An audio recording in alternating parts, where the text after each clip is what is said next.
السلام علیکم ورحمۃ اللہ وبرکاتہ۔ بھائیوں بہنوں، دوستوں، بزرگوں، عزیزوں، امید ہے آپ سب خیریت اور عافیت سے ہوں گے۔ اللہ تعالیٰ خوش رکھے، اپنے حفظ و امان میں رکھے۔ آج ہم موجودہ دور کے ایک بہت اہم مسئلے کو لے کر حاضر ہوئے ہیں۔ ہمارے پاس سوال یہ آیا تھا کہ کیا کتا پالنا جائز ہے؟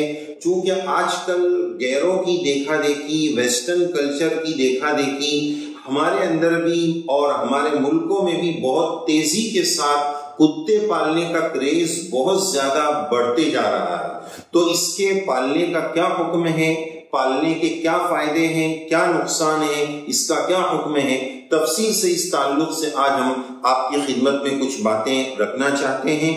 مسائل کی روشنی میں بھی، احادیث کی روشنی میں بھی اور سائنٹیفک اور دنیاوی اعتبار سے بھی کچھ اہم باتیں آج ہم آپ کی خدمت میں پیش کریں گے۔ سب سے پہلے مسئلہ کلیئر کر لیتے ہیں کہ کتا پالنا شکار کی نیت سے یا حفاظت کی نیت سے، چوکیداری کی نیت سے، ان دو وجوہات سے کتے پالنے کی شریعت میں گنجائش اور اجازت ہے۔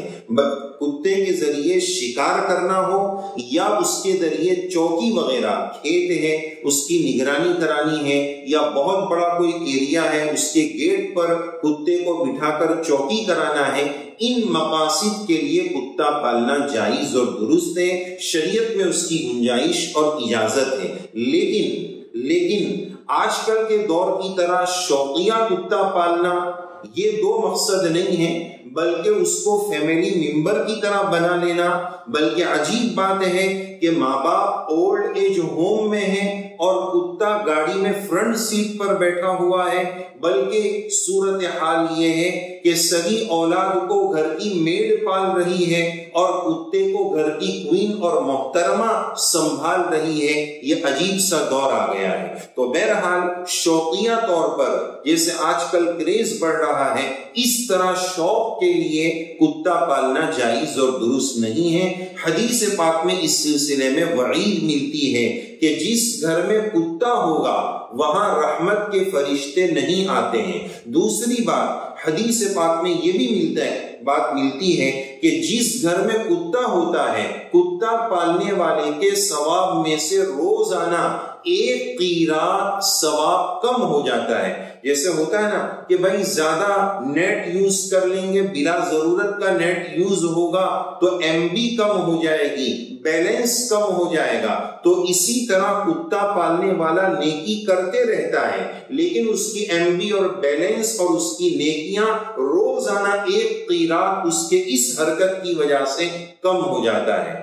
اور یہی وجہ ہے کہ حدیث پاک میں کتا اگر برتن میں منہ ڈال دے تو حدیث پاک میں یہ بات ملتی ہے کہ اس برتن کو 7 مرتبہ دھویا جائے۔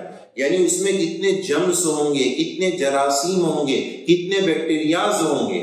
ابھی تھوڑے دن کا پہلے یہ واقعہ آیا تھا نیوز میں کہ کسی کتا پالنے والے شخص کو کوئی زخم ہو گیا تھا، اس کا زخم کھلا تھا، وہاں وہ کتا روزانہ اس کو چاٹتا تھا، اس کو پیار کرتا تھا، وہ کتے کو پیار کرتا تھا، تو اس زخم کی جگہ پر کتے نے چاٹ لیا اور اس کی رال وہاں لگ گئی۔ پتہ نہیں اس میں کیسے بیکٹیریاز ہوں گے کہ اس کا زہر جو ہے وہ اس کے پورے بدن میں پھیل گیا۔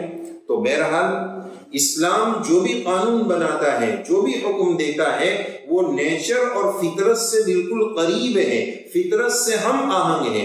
اب اگر کسی کی طبیعت اس کے خلاف جا رہی ہے تو اس کا مطلب یہ ہوگا کہ اس کی طبیعت نیچر اور فطرت کے خلاف جا رہی ہے۔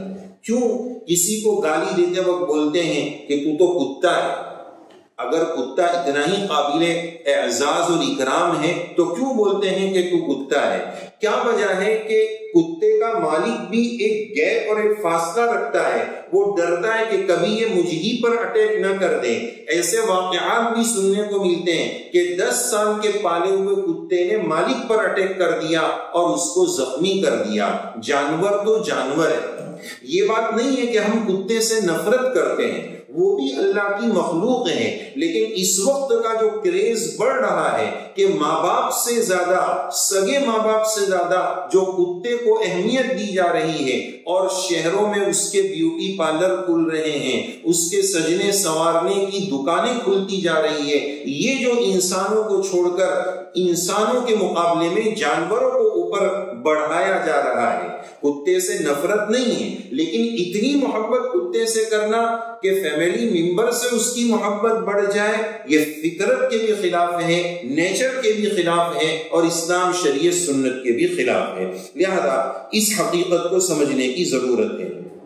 بعض لوگ یہ دلیل بھی پیش کرتے ہیں کہ قرآن مجید میں اصحاب کہف کا واقعہ ہے، جس میں اصحاب کہف کے کتے کا ذکر ہے، وَقَلْبُهُمْ بَاسِطٌ ذِرَاعَيْهِ بِالْوَصِيدِ۔ ہو سکتا ہے کہ اس شریعت میں جائز ہو سکتا ہے کہ انہوں نے شکار کی نیت سے پالا ہو، جو بھی بات ہو، لیکن ہماری شریعت میں حضرت نبی کریم صلی اللہ علیہ وسلم سے اس کی ممانعت کا ثبوت ہے، اس سلسلے میں وعید وغیرہ موجود ہے، لہذا اس کی اجازت نہیں ہو سکتی ہے۔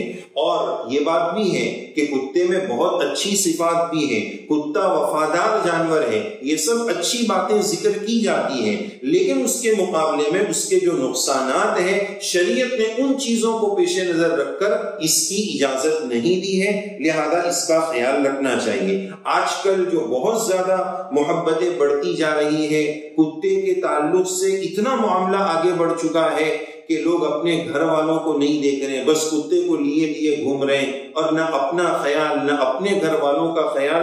بلکہ تھوڑے دن پہلے، کچھ زمانہ پہلے نیوز میں ایک بات آئی تھی کہ ایک ماں نے عدالت میں اپنے بچے کے خلاف کیس کیا کہ میرا بیٹا میری کیئر کم کرتا ہے، اپنے کتے کی زیادہ کرتا ہے۔